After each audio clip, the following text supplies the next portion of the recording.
everyone, so today is November 5th. It is 4:37 in the morning. Basically just gonna walk you guys through day in the life, more raw, just kind of me filming on my own. Typically I'll wake up every day roughly around 4:30 and then I'll do meditation. Gonna do that in a bit for about 20 to 30 minutes before we start the day. And then I'm gonna walk you guys through my pre-market routine. Basically gonna go over charts, look at futures, read the news, and then I'll devise a plan for the trading day. Yeah, right now it's pretty much pitch black outside. Normally every morning when I wake up it's like this. So you guys can see here, you can actually see the moon right now. It's actually a pretty cool view from here. Yeah, when the sun starts to rise, you can kind of see like in the distance the sun kind of touch the mountaintop. Take a video of that later to show you guys. But I'll make some coffee right now and start my day. Yeah, that's my coffee machine. Yeah, normally I'll drink an espresso. So let me show you guys how I make this. It's really not much to it, but I'll show you guys. Basically, you change that, espresso. All right, so after that, take it out. You kind of see the grinded coffee beans. Basically press it down like this. I'm not even sure if I do this the exact right way, but from there, once you grind it, you click brew, and then the coffee will come out into the glass. All right, so coffee is made. Finish this up and then I'll record a bit more in a bit. All right, so I got my coffee and coming back into my office here. Just a quick shot here. Some bunch of Pokemon stuff. You got the Poncho Pikachus here, Eevee ponchos. You got the Munch set, 20th anniversary Pikachu. There's the God Pack I pulled. This is from the Robinhood event I went to in Vegas. A little badge there. And yeah, I got a whole bunch of new Pokemon cards from Japan, but before I start even talking about trading, just give you guys a quick update. Yeah, I was in Japan for about 3 weeks and just got back to the United States a couple days ago. But yeah, Japan was a lot of fun. It's a country where there's a lot of great food, people are very respectful. Yeah, the shopping there is on a different level. I mean, if you like watches, they have modern, they got a good selection of vintage watches. I think the only place comparable to that I've seen myself is London in terms of finding vintage Rolexes. Yeah, the 3 weeks passed by super quick, and it's one of the few countries for myself where when I leave, I actually feel kind of sad because I wish we could stay longer. But the time zone trading out there is pretty brutal. I mean, having to work at 10:30 p.m. is difficult, and having to trade until 5 in the morning. It's an interesting place in terms of work, and I'm still pretty jet lagged too. I mean, I actually woke up a little earlier than 4:30 today, but typically I will wake up around that time. So it's about 5:19 a.m. Pacific now, and I'm at my desk. We're just gonna start preparing for the day now. First thing we like to do is kind of look at what type of news is coming out. So this is a economic data website. It's called Market Watch. We're just looking at what's going on for today. So if you look here, we got Wednesday, right? We got ADP employment data, 6:15, PMI at 6:45, and then ISM services at 7 a.m. That's really important to understand is you need to be aware of what type of data is coming out so you can prepare. After that, we're gonna basically take a look at the news, see what kind of news is hitting the wire. Basically, we are looking at the different news feeds for SPX, SPY, and then seeing anything significant come out, you know, upgrades, downgrades of different stocks. After we finish looking at that, we're basically gonna go and look at the actual market, see where it's trading at. Yeah, this is Thinkorswim, and I'm basically looking at what stocks are gapping up and gapping down. You know, looking at QQQ, dipped to 612 after hours on Tuesday, and then today, Wednesday, it's almost back to even. It's got a little bit more room to go here before it goes red to green. Can the market move red to green today? And if it can look more bullish. Market had a sharper sell-off on November 4th, so we want to see if it can recover today. After that, you look at individual stocks and you see which ones are gapping up, gapping down, which ones are flat on the day. And so far, Apple's gapping up with futures lower, right? The ES and Q. Robinhood has earnings today, so there's a positive reaction. It could go to 150 plus, which ones are actually gapping up.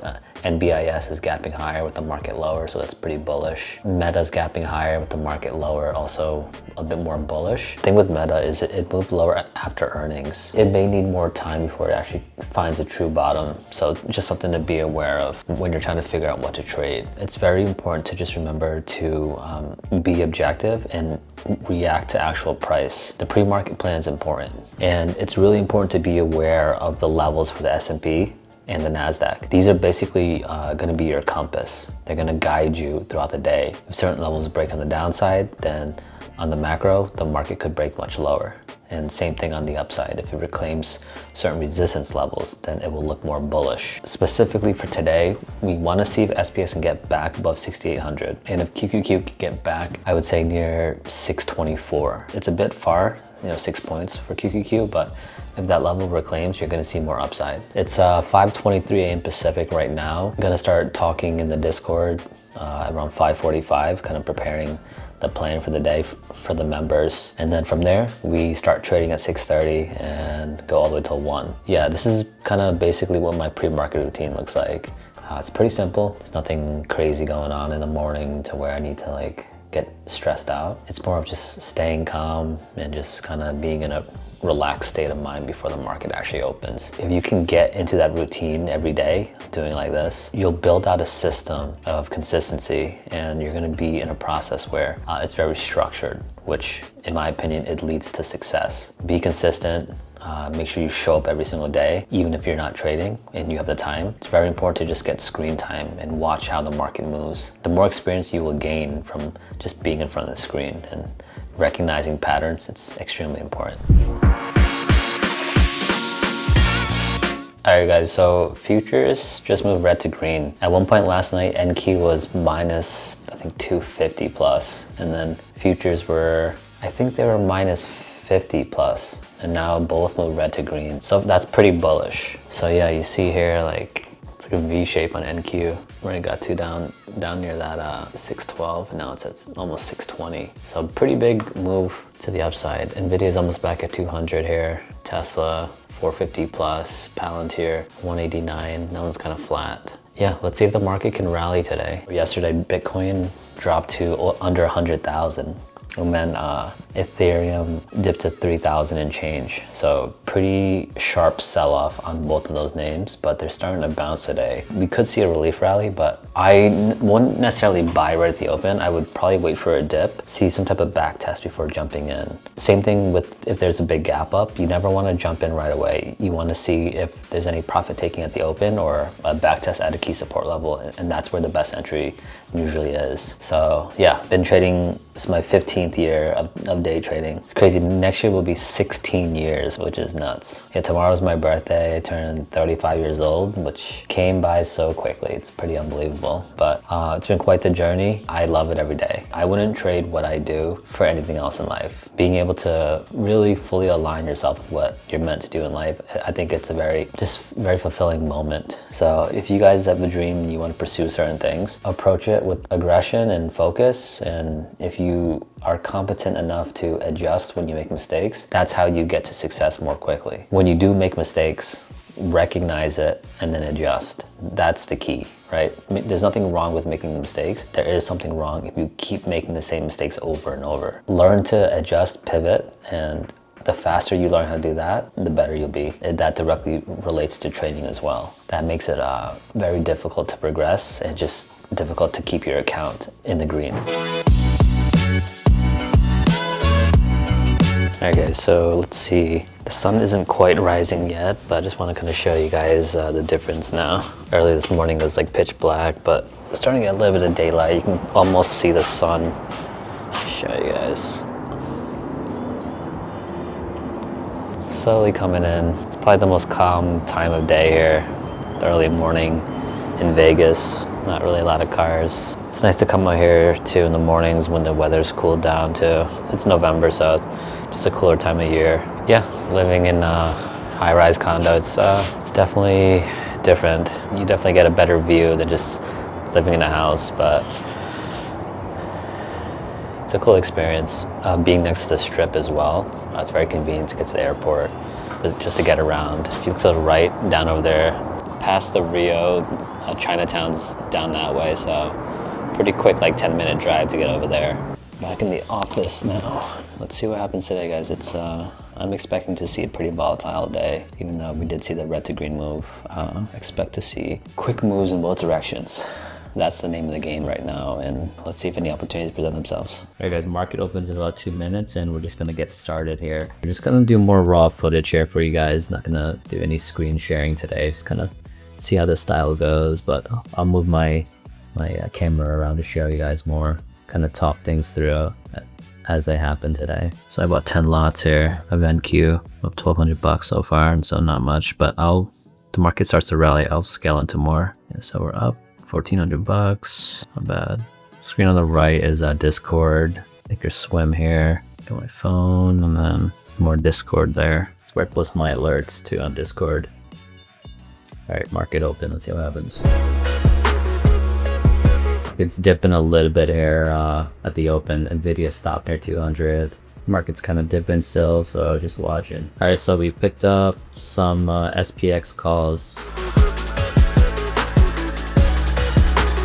All right, guys, so quick update on the futures position I took. Just gonna show you guys here. So you look here, I'm 19,000 on this trade, 20,000 now. So bought the dip on the way down earlier, like I mentioned, and now we're starting to get paid a bit. So I lured SPX calls above 67, 64, the 6800 call. I lured them at 570, they're at about 650 now. Yeah, these SPX calls should pay. They're almost at $8. Kind of zoom in, you see SPX, you see the rally. QQQ SPX moving higher here. The market's Nvidia near 200. Let's see, Tesla pulling back a bit. So I like Nvidia here, it looks strong. Yeah, market's looking way better, a lot better. I bought those SPX November 5th 6800 call at 570 and then sold half of it at 860 so far. It looks like SPX is gonna try to test that 6800 level.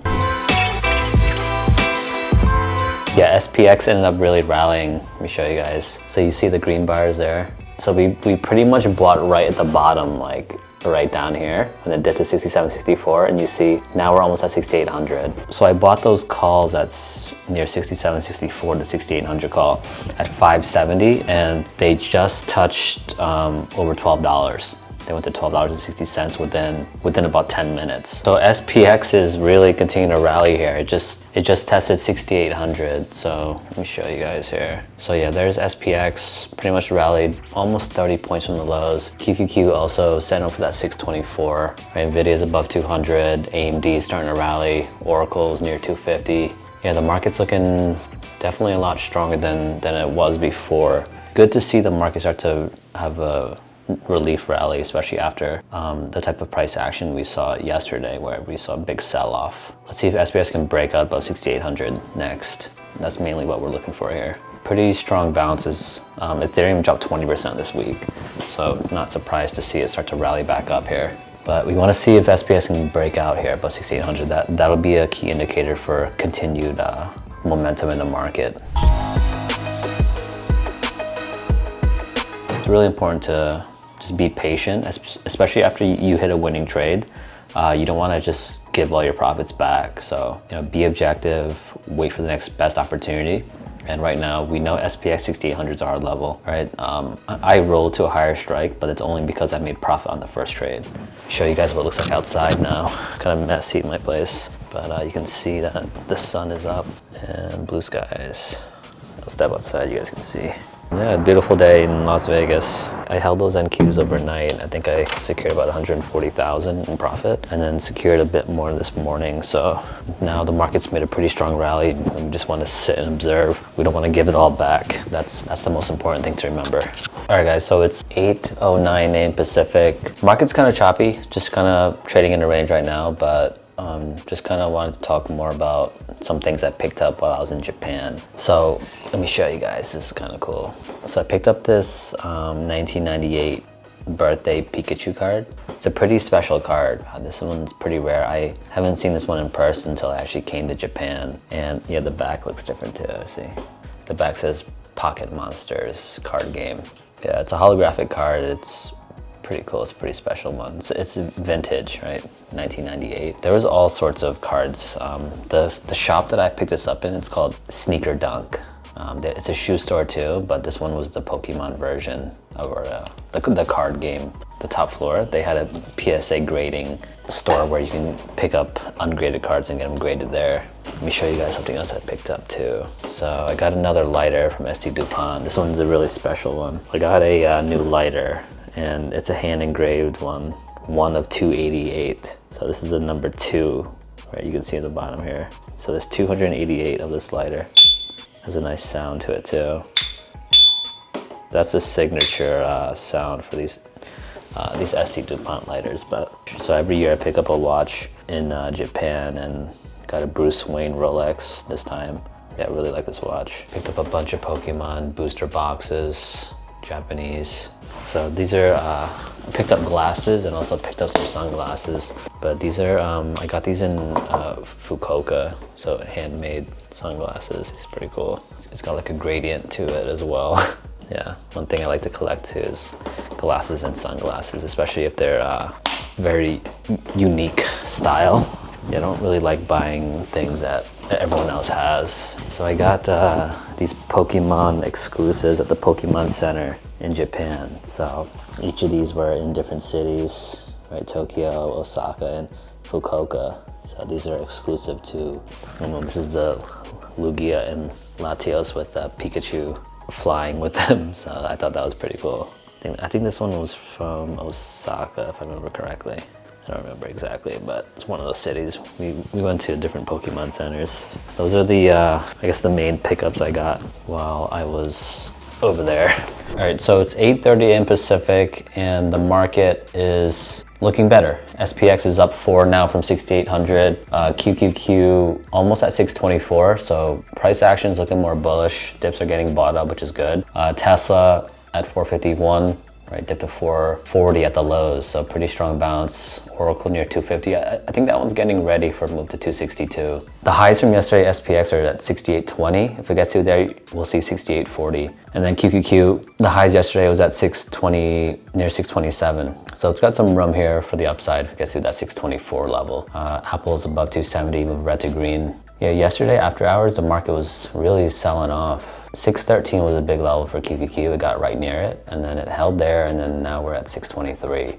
Just be careful, I would say, entering up here. If you missed the move from earlier this morning, it can be a little bit harder to trade up here. Pre-market, I was talking about, okay, well, futures were down quite a bit late last night, and then as we got closer to the open today, they moved red to green, right? We were minus 50 plus on ES. And then by the time the market opened, it was pretty much near break even. And 67, 64, it was a important level to hold. The risk reward kind of favored the upside, seeing that the market was recovering, crypto was recovering as well. So going long there was the trade.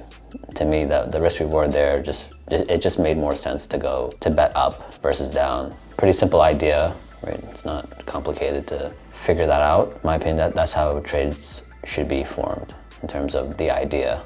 Should be simple. Okay, someone asked, were you tempted to buy more of the 6820 call? I don't average down on options, so no. What does a birthday meal look like? That's a good question. Yeah, I'm hanging out with a few friends tomorrow, but other than that, I'm not sure. But since tomorrow's a Thursday, probably celebrate on the weekend. I said, Brenda, was a 30-point sell-off on Oracle shares concerning at any point? No, not for me. Which team do you support in soccer? You know what? I'll be honest, I don't really watch professional sports for multiple reasons, but one of them is I don't really have time. Quick update for you.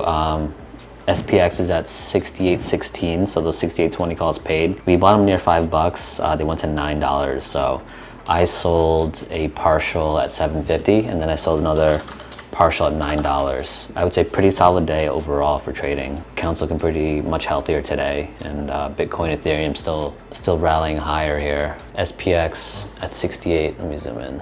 68.18 now, and then QQQ is above 624. Pretty happy to see that we capitalized on the opportunity today. That's what trading is, it's waiting for certain levels, waiting for your edge, and then just executing on that. And if you can have the patience to just wait for the right type of trades, wait for the right momentum. That's how you get ahead, and that's how you make money. Really, really important to remember that when you are trading. So SPX breaking out now, it's at 68.27. So those 68.20 calls, I just sold the rest of them at $12.50 after entering at $5.20. Pretty good profit there. At the peak, we got 140% on those calls. So if you look here, SPX 68.28, and then QQQ is at 625 now. Apple, Amazon moving together. Meta starting to get bought up here after that negative earnings reaction. Oracle's back above 250. Goldman Sachs almost at 800. IWM at the highs as well. Buying the dip has pretty much been the type of environment we've been in since April. Every time the market has made a dip lower, within 1 to 3 days, the market gets bought right back up. And once again, this week proved to be the case as well. So decent start to November. We still have a lot of time left until the end of the month. So got to stay on our toes here and just capitalize on opportunity as we see them. SPX, if it gets to 6,900, you're gonna see it move to 7,000, right? And then QQQ 629 is the next level to set up for 636. So just watching to see if these levels can get reclaimed sometime either this week or the following. All right, everyone, so this will probably be the last update for the day here. We've got about 2 hours left in the day, but if you look here, QQQ, it's at 626. So big move here. This thing went from 617 at the lows to 626. Tesla's at, let me show you guys. Tesla is at almost at 460. Oracle's starting to break out now too. It's at 252. Robinhood's got earnings today, so it's at 142. I've been pretty bullish on this stock for a long time, since about 40 bucks. So let's see if that can get to 153 later today. But yeah, market's still slowly grinding higher, and yeah, it's a very resilient market. I'm gonna wrap it up here for today's trading session. I hope you guys found today useful. Market closed and pretty much closed in that same range that I talked about last time. That 68.20 level was hard on SPX as expected, and then QQQ, the 626 area, started to reject there and dropped towards 623 by the close. Didn't expect to leave the house right after work, but my wife is having an issue with her car. So I'm gonna go to the supermarket where she's parked and figure out what's going on. So yeah, taking the rolls out right now. Hands down, I would say the most comfortable car. It's been a really good week so far with trading, and just gonna kind of take it easy over the next 2 days now. I think the market could get a little bit harder to trade because it's in this wide range, right? Today had the big bounce, bouncing into hard resistance today. You definitely want to take it easy. You know, weather's cooling down in Vegas. Alright guys, so quick update on the actual trades I took today. So we took SP 6800 call. We paid $5 and change, and they ended up going to almost 30 bucks for that option. I rolled to the 6820 call, also paid I think around $5 as well, and those moved near I think $16 to $18 per contract. So it ended up being a pretty good day, and the most important thing I always try to tell you guys, and especially members in my Discord, is the first sell, you have to sell at the percent gain. That will pay for at least half of what the cost was. So selling between 40 and 50%, your now break even will be 50% lower than your initial entry. And that helps remove the emotion out of the trade, and it's really important to remember that when you are trading. Yeah, those are the 2 main trades I took today that were winners, and then I jumped into an Oracle trade for next week, so we'll see if that ends up working.